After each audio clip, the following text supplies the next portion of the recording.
Welcome everyone to the Augmented Society Network. We are a thematic network as part of the RSA. Our theme is the impact of society on technology and technology on society.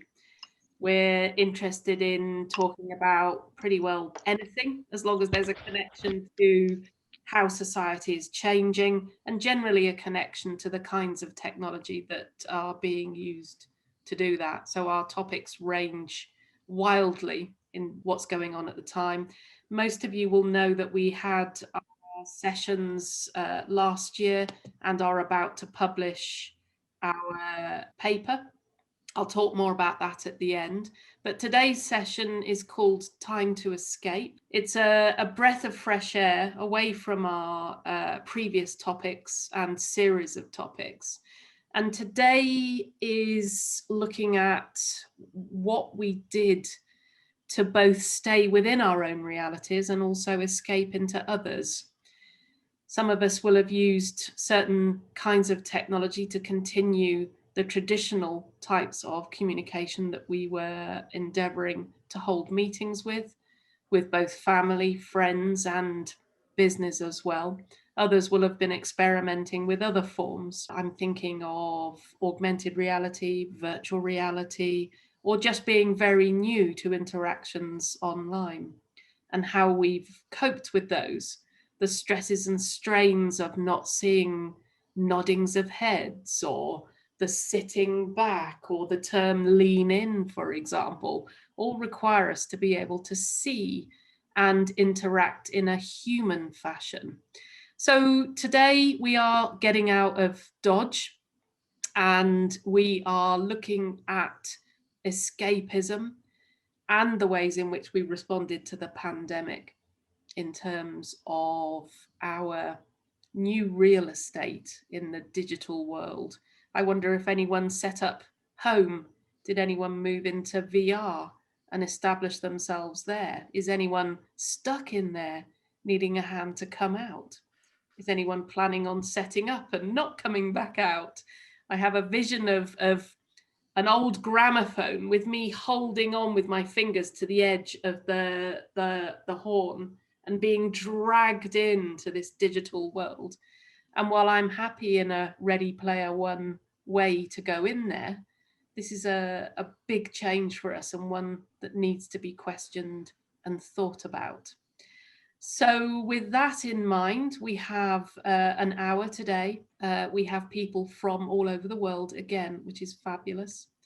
I would ask that you listen to hear what someone is saying rather than to speak, to be respectful of all, and to use the chat wherever you feel you want to raise a question but don't want to interrupt someone. I would just say though, please interrupt and get your voice heard.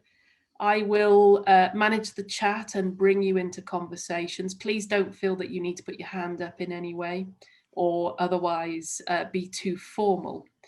We don't have panels, we just are a group of people who get together to talk and to hold ourselves together both emotionally and intellectually in times where perhaps we're not getting those serendipitous moments.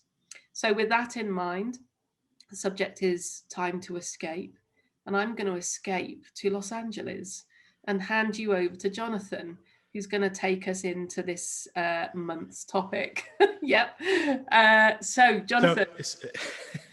Yeah, I'm really excited about I'm excited about getting into this because I'm looking to learn more than I think that I can share, which is great. And we have spent the last year looking at big systematic things, very serious things that have been brought to light from the pandemic. And actually this session and the next two sessions get more into headspace, right? So we'll talk a little bit more about next month's session, which is about consciousness and digital and utilizing that, the ways we're seeing consciousness come into play with a lot of reflection that we've had to do over the past year.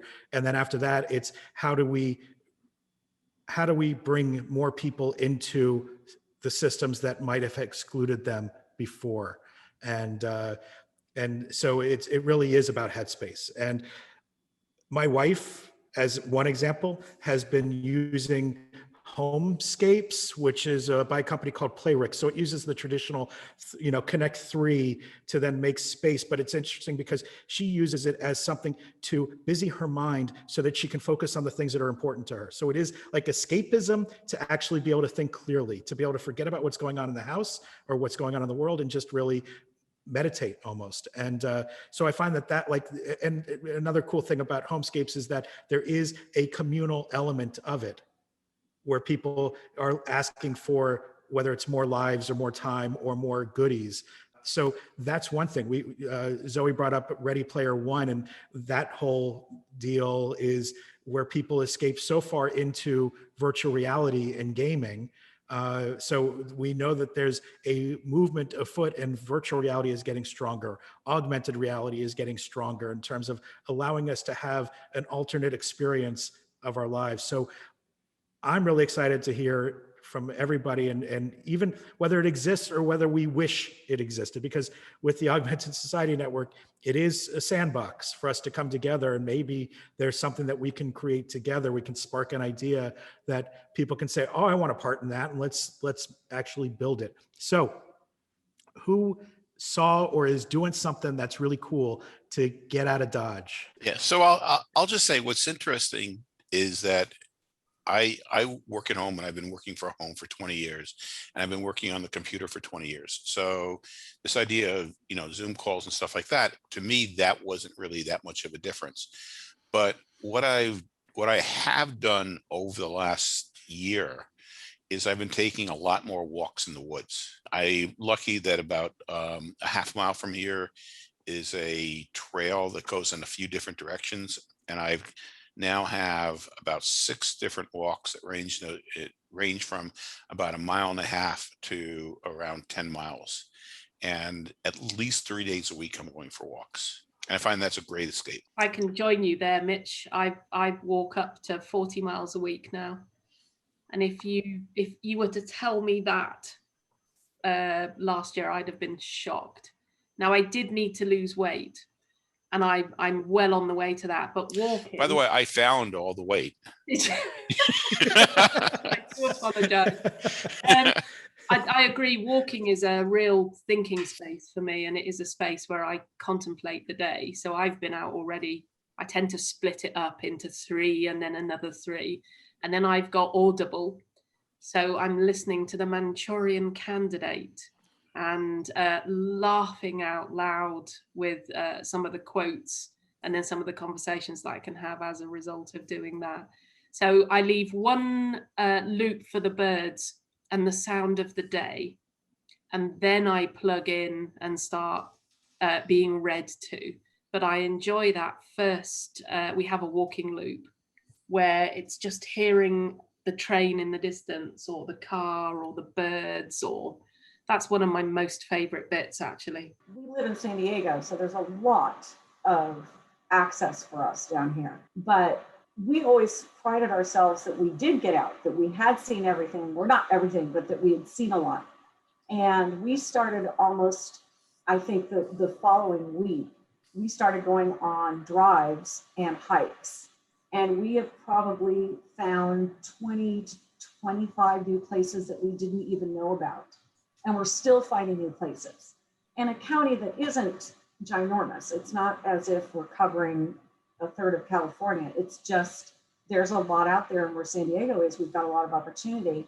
And Zoe, I like your idea. I do it a little differently. I go out in our side yard and I listen to our birds, because I can't always get out on the hike with work and everything else. But that has been new to us, that going out purposefully for that drive.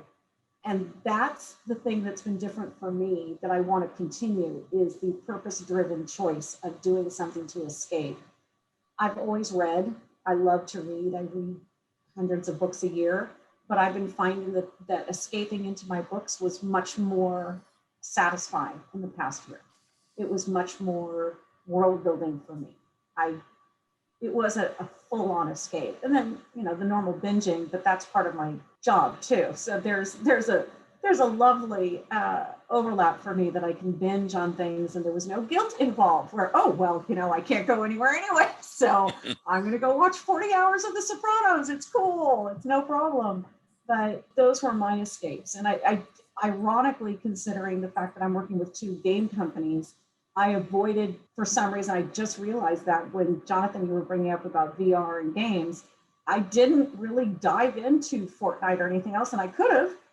I'm working on a bunch of projects that have games, but I didn't dive into that actually, which I don't know if that, Mitchell, to your point about I work from home and I'm on the computer and have been doing it for 20 years, maybe that was just a choice to go do something that was non-computer related. I found a similar thing about doing it for so long. I did run a national charity. I went into work every day. 10 years ago, because my wife's a head teacher, we were going through the adoption process. One of us was going to need to do some childcare. And I kind of I had this life that I've now discovered during lockdown, but it was what I intended 10 years ago and it didn't happen. So I was going to write books. People were then going to read the books, then they were going to hire me to do stuff and the income would take care of itself. But I never got to do that because actually somebody came along on the second day and said, will you do this for us? We'll pay you X. And you don't sort of get off that sort of hamster wheel, especially when you've been, over expansive with your mortgage. So and then what happened with lockdown was I just thought my earnings, perfectly planned kind of year ahead, have just gone. I might as well write that blooming book. There's nothing I can do about it anyway. And the interesting thing is now that I'm enjoying writing, but I'm running. Since the cancelled London Marathon in the first lockdown, I've ran at least the length of a marathon every week. Wow. But that is with some stops, obviously. I am slow, but not that slow. But and I'm running about 35 miles a week now. But it's funny, I don't do any music or anything like that. For me, it's all about the birds and the traffic and people. So I was running today and I passed only just, a dad walking his kids to school, and primary school kids, and he just said to them, come on, 7 minutes to school and we can't be late. And it was I don't know why it was a wonderful statement, but I just thought, wow, I haven't heard that for so long, and so it's going to end in tears because I'm going to get knocked down by an electric car that I don't hear, driven by somebody who's... No, you won't, because you're not wearing headphones. It's those who are wearing headphones. They'll get knocked down. Well, the electric car I won't even hear without the headphones, but the driver will be sending a text to somebody and whatever, but it'd be a great way to go. It reminds me of the old, I think it's a Roger McGough poem, I don't want to die a young man's death, a nice clean in between the sheets death. I want to be mown down by a red sports car at the age of 98 when I'm coming back from an all-night party. Yeah. So, anyway, there you go. That's the first time I've said a bit of poetry in 10 years. Nice. It's interesting because before we officially started, Tim was talking about the, not wanting to go back to the way things were, the status quo. And I'm hoping that we aren't going back to, come on, we have to be there 7 minutes late. For me, it's more about like, what's going to happen is going to happen. And I've been able to calm myself a little bit by not stressing. And again, we have this new reality that is our excuse, that we can do things differently, that we can approach things and take a break. And maybe, Jenny, the fact that you were talking about that dichotomy between, I know you love all that fan stuff, but fan stuff is your career as well. So it's like, I need a break. And we're spending so much time in digital as opposed to the person to person, or that tactile, that maybe the real win for many is not about what's that new game or what's that new device or that new experience, but what's that new place to go. Yeah. I think it's really interesting about time, because if we don't go back, it will be, in a sense, right now we have this excuse because our plans, I don't even know what horizon is, because we can make a 6-week plan or a 6-month plan, but we have no idea that that's even going to come true. Yet we kind of trudge forward. But if things if this ends, then we consciously choose to still live in that reality, that we don't have to rush to this next step, that we choose to be in this presence. That would be a healthy thing that we've all, in a sense, fell into in the past year. That's my hope. I hope that we don't get back to a rush, that we have to get all these things done. Right now, we can't say we can get these things done because we have the excuses. So we don't know it's going to be. How come it's going to change on us right now? I mean, I'm going to have 20 kids coming in the door in 2 seconds. No, I'm going to hold you to that, right? Well, yeah, do. I mean, that's ultimately the thing. I mean, I think the beauty about the beauty of the walks is that we were able to escape under quarantine. I think that was really special about it, is that we found a place where we got out, did some exercise and inhaled fresh air, but still, in a sense, we're isolated, because you can do it in the side yard or you can do it out in a trail if you have that ability. But I think that was important, because if we go AI and we go into Ready Player One, that's a different feel. I don't think it's wrong. I think it's a very different. I think we need a balance of the two. I do want to just make a quick point that we can't assume that everybody has the same opportunity, because even in the UK, there was a whole rigmarole about the fact that you could only go a certain distance from your home. So even driving to go walk to a place where nobody else is around was a challenge.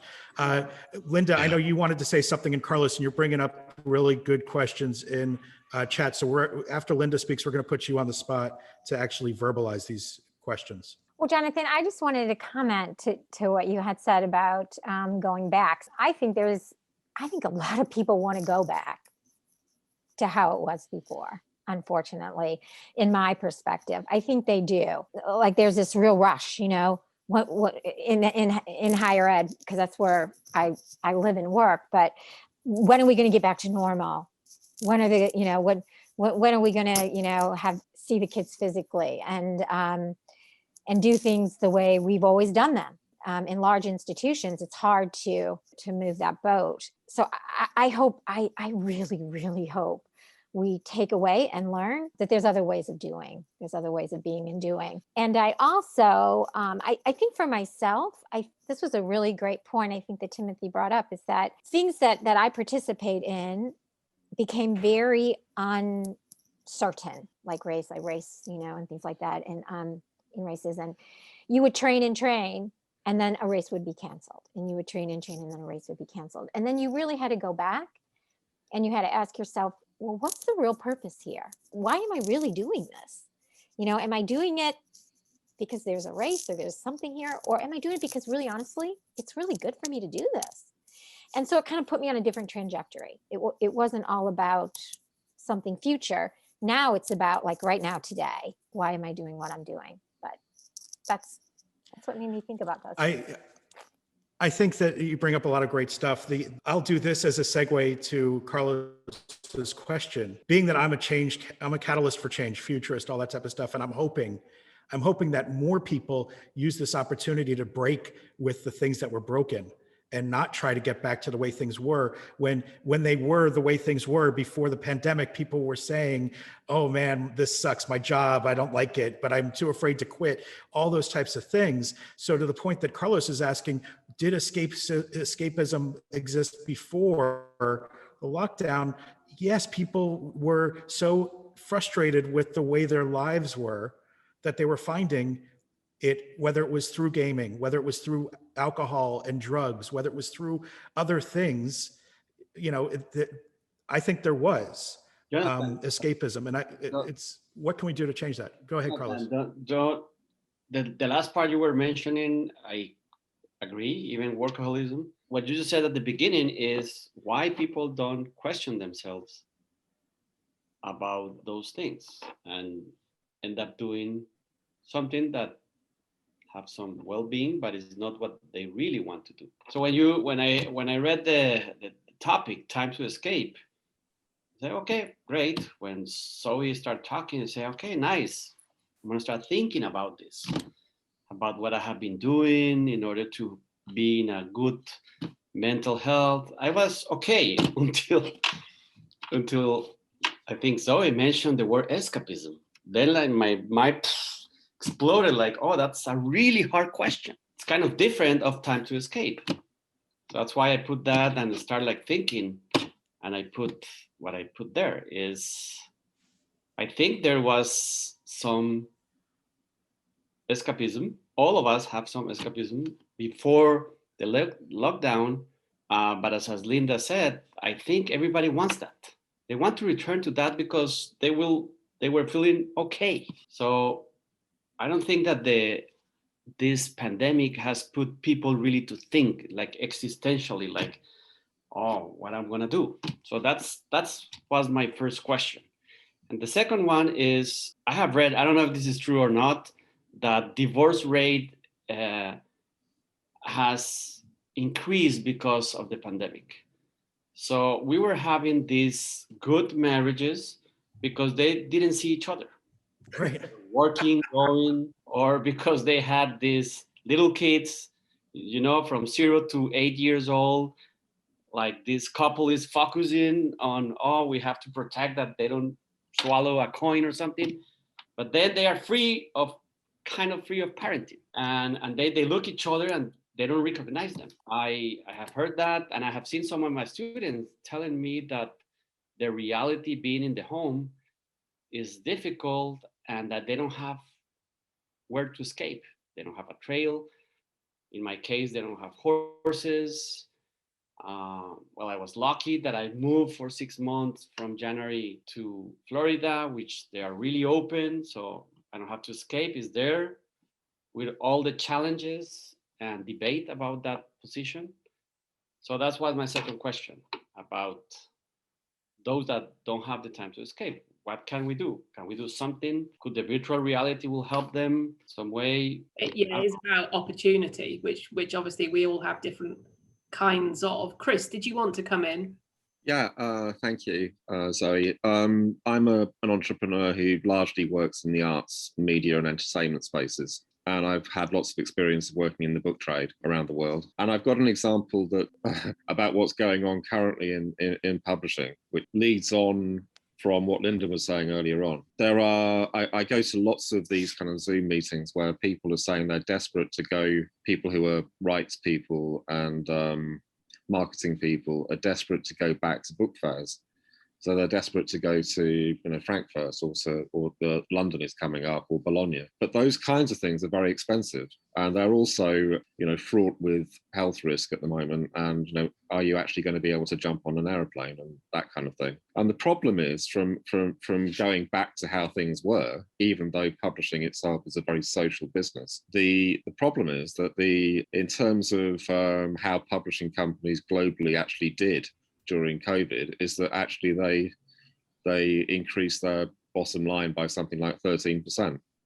So are people really going to go back to being able to do things in exactly the same way when they're so much more expensive and are worse for the bottom line? Yeah, I kind of want to pick up where Linda and Carlos were talking about people want to get back. I think there is some of that, but I think also a lot of people have now had a mirror held up to their pre-lockdown lives. I think also we've had a mirror held up to our society in a way that we haven't had before. So I don't think lockdown created most of the disparities that it's exposed, but boy, has it exposed them. And I think quite a lot of us don't like those, and quite a lot more people don't like. We were researching lessons from lockdown with each of the focus groups, and we're doing it now with the sequel Bubble School. Each of the focus groups, we finish by saying, what can't you wait to get back to? And what can't you wait to leave behind? And I think there's some balance in that. I think most people have some stuff they actually don't want to get back to, and some stuff they're yearning to get back to. I'll leave this discussion at about 8:10 to go to the pub for the first time since December. Pre-arranged, and sorry guys. Yeah, I'm really looking forward to that, even though I'm going to sit outside in the cold. It seems to me that there is a prospect here if we settle for going back to normal, we settle for going back to all the disparities we had beforehand. So it seems to me, and we settle for going back to the 5-day commute, and we settle for all of that stuff. And it seems to me that maybe quite a lot of us might go back to a 3-day commute. Maybe quite a lot of us might do some volunteering. Maybe quite a lot of us might continue to do a bit more running. But we know that when work gets a bit busier, just not going to be able to do that. And that will just become a feature of this period. But it seems to me there is, if we're not prepared to leave anything behind, we won't have any space to do anything new. And therefore we will lose the learning of this period. Now, my feeling is the longer this period goes on, although that has massive limitations, the longer this period goes on, the more likely we are to take some stuff from it. So we will never go back to having the governing board I chair. We'll never go back to having all our meetings in the room. But we can't wait to have some of our meetings in the room. Yeah. We'll never go back to parents' evenings in schools where people chase around unknown buildings to get told off in room after room after queuing up like it's a bloody theme park where all the rides are terrible. You know, so, I mean, it's kind of, there's stuff we won't go back to, there's stuff we will, but I think it's really important that we keep a little bit of optimism about bringing some of what somebody called Tracy Middleton, who I've interviewed for Bubble Schools, says she's a clerk and she clerks 27 governing bodies. That's all she does. And she says she asks each governing body to think about what their COVID keeps are. That's a great phrase. What are your COVID keeps? So we know this has been awful. We know we'd never have chosen it. And we know it's particularly awful if you live in the wrong part of town, in a tower block, deprivation and all the rest of it. We know that. But actually, most of us have some COVID keeps out of it. And I suspect on the marriage point that marriages have either got worse or better. What hasn't happened? They haven't stayed the same. Probably the same with a lot of other things. Yeah. I would, so here, it's sort of leveraging what you just said, Tony. I guess the concern that I have is that the status quo I don't want to go back to is the belief that there's one right way and one wrong way.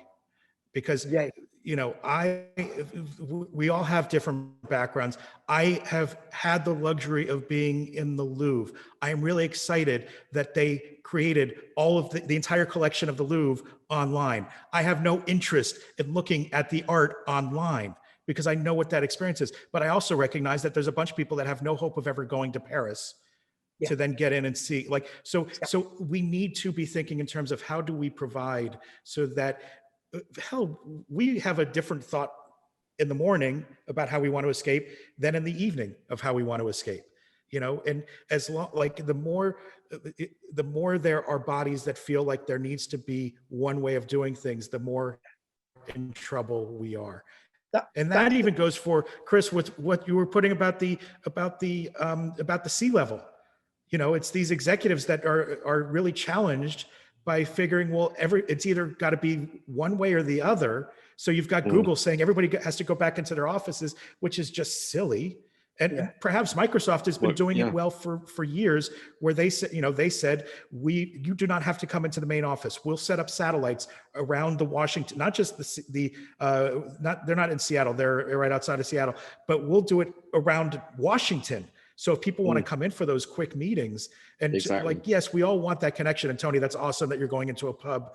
I'm dying to get into a British pub, but that's much further away from me. I think the crux here is that, Tony, the way you implied the word settle. And I think, Carlos, this is something that you're incredibly involved in. What is it in us that makes us settle beyond Maslow's need, beyond the ability to be safe and so on? I don't want to necessarily bring it all the way back to that, but what are we willing to settle for? And what are we going to fight to change? Have we all been exhausted? So the prospect of settling now is actually much more likely than it was perhaps, you know, a few months ago. Are we all just happy to go along now? And so to join your point with Jonathan, it seems to me, and I agree on the getting away from a one best way world, you know, which has its roots in the kind of scientific management thing and Taylor and all of that. And it's kind of guided our whole industrialization and so on. And just just actually getting away from the tyranny of strategic plans and smart targets and all of that stuff, and actually thinking, because often that just squashes creativity, no matter how you try. I mean, I've found, for instance, the way in which you promote ideas within the RSA in London is the worst example of strategic planning, clear objective, smart target. I understand the importance and the place for that stuff, but the tyranny of it and the dominance of it leads us to this kind of, we can only do this. And therefore we all live our lives in different of those strands. And I do think that just maybe it could be a bit different. Maybe we settle a bit differently, even if we're knackered by it. I want to ask this question because this kind of ties into what Linda was just asking, and Jonathan, we talk about this a lot, is that the tyranny of the hierarchy, how does that change now that we've been through COVID? I know I'm seeing it. Certainly I've seen it prior to COVID in what I do in entertainment, in that coming from the fans up became a tsunami wave, honestly, of decision making.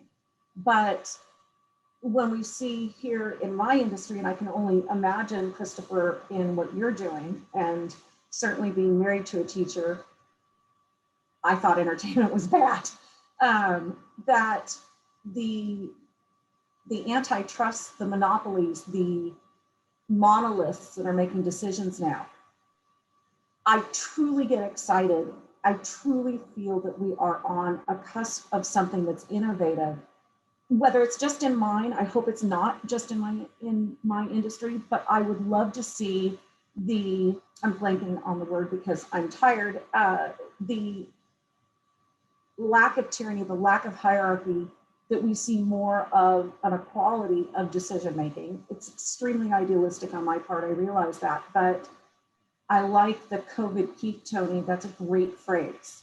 And if there's one thing that I would love to see more than anything else out of this, Linda, to your point, is to see the moral, I mean, everybody's moral truths are different, but to see that morality come from the majority, the masses, as opposed to from the top down. Because I feel like we've seen more of that in COVID. I think that will happen. Essentially, I mean, what's been happening in the UK is, and I guess in the US as well, is that governments have said, because they're thinking about macroeconomics, they're saying things like, you know, people need to go back to big offices because there are lots of other businesses that rely on those businesses having lots of people in their head offices, you know, people like sandwich bars or Starbucks or whatever. But if that doesn't happen because individual companies are making their own decisions, then it means there are knock-on effects to every other business.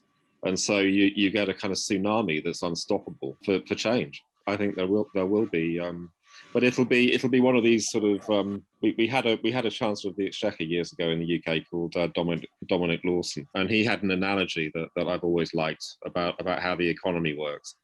If you imagine a brick, and you put an elastic band around the brick, and you pull on it with your thumb, you know, nothing happens for ages. And eventually the tension in the elastic band gets to such a point that the brick starts moving, and eventually it hits into your thumb. And I think that's what's going on. Wow, that is an incredibly visceral image. Yeah. But Chris, that macroeconomic thing, you know, of all the stuff I kind of read was around last August in the UK, you know, August, September, and schools were going back, and we thought we were heading a kind of normality, and we were implored to go back to our office blocks. That's right. To keep the pret-a-manger on the ground floor. Well, exactly. Yes. So you remember I what just thought there are lots of reasons to go back, yes. but keeping a franchise chain sandwich store or coffee shop going is not one of them. It just told me how bad it was. But actually, there is a hope there. What you know, the idea that I could walk down the road here to an independent coffee shop that might now flourish. Right. I think we might see some recalibrating there. No, I totally agree. So taking the other side, and not to get political, but why was there never on the flip side saying to those that had more money than they knew what to do with, that maintained the mortgages, like they were the top point of the pyramid for mortgages and rental payments and all that. Where was the pressure for them to put a moratorium on collecting their money? Their money would still be making money that they already had. There was no question of them to stop what they were doing so that the people that could ill afford it, it's really upside down. And hopefully that to all these points, it will cause all of us, every realm, to be thinking about what really is important. And it's not all those things. I want to make sure while Hans, I imagine you came on because you wanted to say something. Because usually you're only able to listen. I'm just going to pick up on your point there. That's very dangerous talk. Are you expecting interest payments to stop? In some cases, so even if you were to put a hold on your mortgage, the interest payments didn't stop, right? I know, but it's the thing. I don't know. We gave some moratorium on payments, but at the end of the day, if you're expecting businesses to shut down and not incur any revenue, then the same thing that the bank should not incur revenue as well, right? Is what you're saying. Well, I'm saying that the companies that were forced out of business that had to pay rent on their shop didn't get to stop paying rent on their shop. They didn't get to stop paying whatever interest or whatever on a mortgage while their business was forced to close. So what? There's something between those two extremes, yeah. too. I mean, aren't we here to be dangerous thinkers, essentially? Yeah. Sorry, I didn't mean to put a stop to the conversation with that. Damn you, Jenny. Yeah, it's all about one's resilience, isn't it? What one can tolerate and for how long. And I remember laughing at the "we're all in this boat together" conversation. It's like, no, you've got a yacht.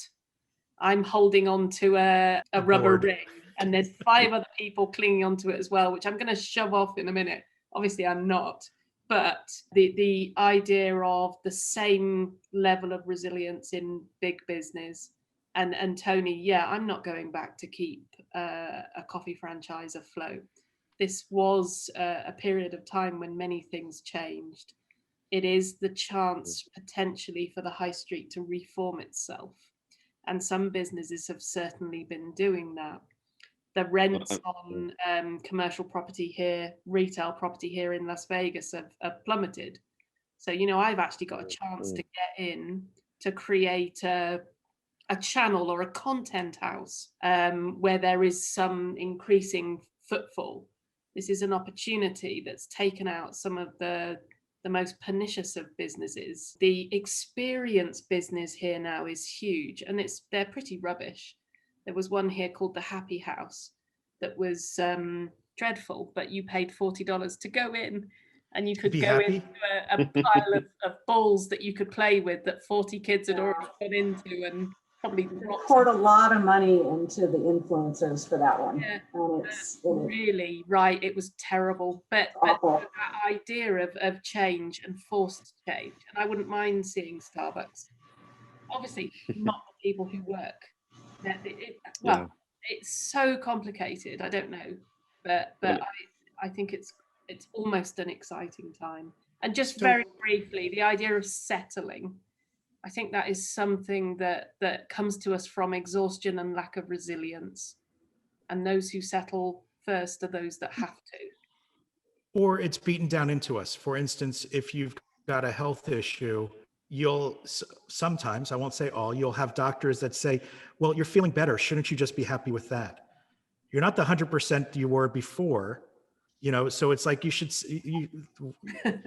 and how many humans, forget about Americans or British or whatever, settle because that's what they believe they're supposed to. Like, fine, you had cancer, you're done with the cancer. Forget about how much the rest of your system it's screwed up.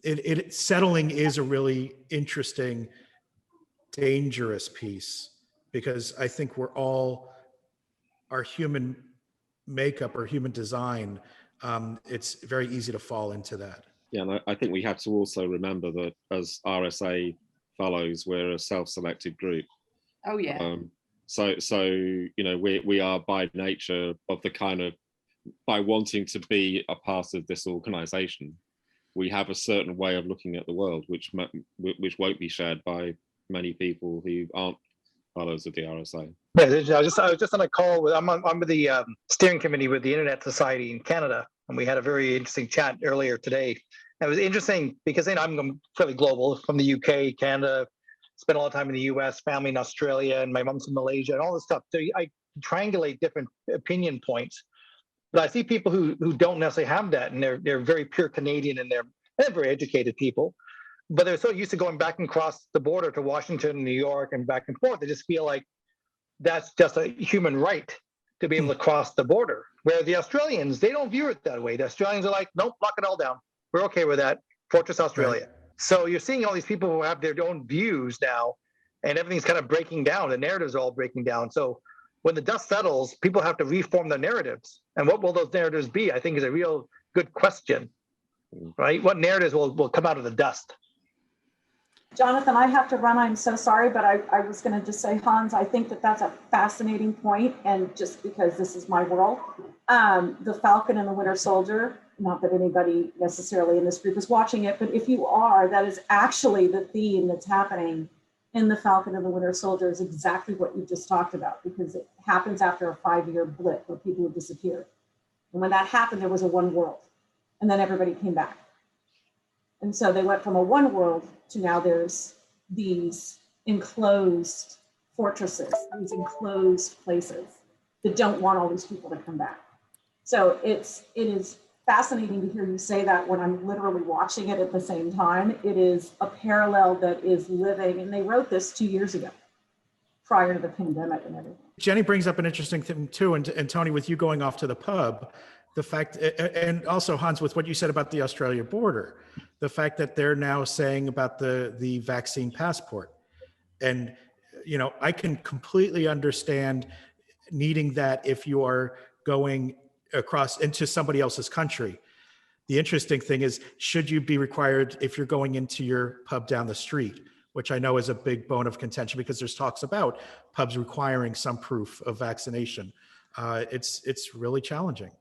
So I've just been lucky to get, well, lucky, this will be a matter of opinion, but tickets for the Golden Knights on Monday. Oh, the hockey team. To the hockey team. To get into the building, I have had to sign up for the Clear app, which required me to photograph my ID. My ID here is my green card. That's my absolute, you know, so that's all gone into that app. And then I have to do another test 72 hours, 12 hours before. Then I'm downloading another new app because you can't take anything in to the arena. So then we have to work with this other app to do whatever else it is. I can't remember. But I used to go with just a piece of paper and my dreams of a victory.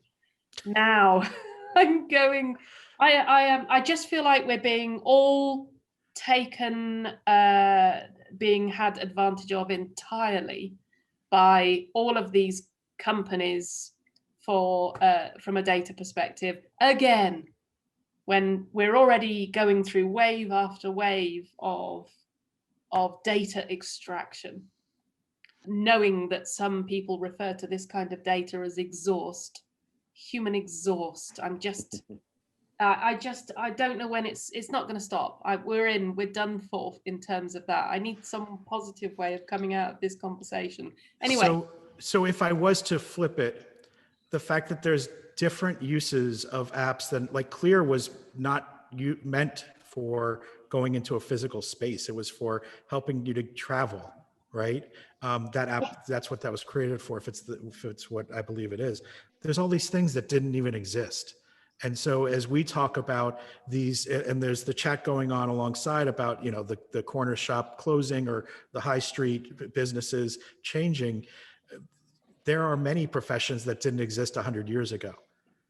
And maybe it was much more gradual, the change then, but now that change is not as gradual.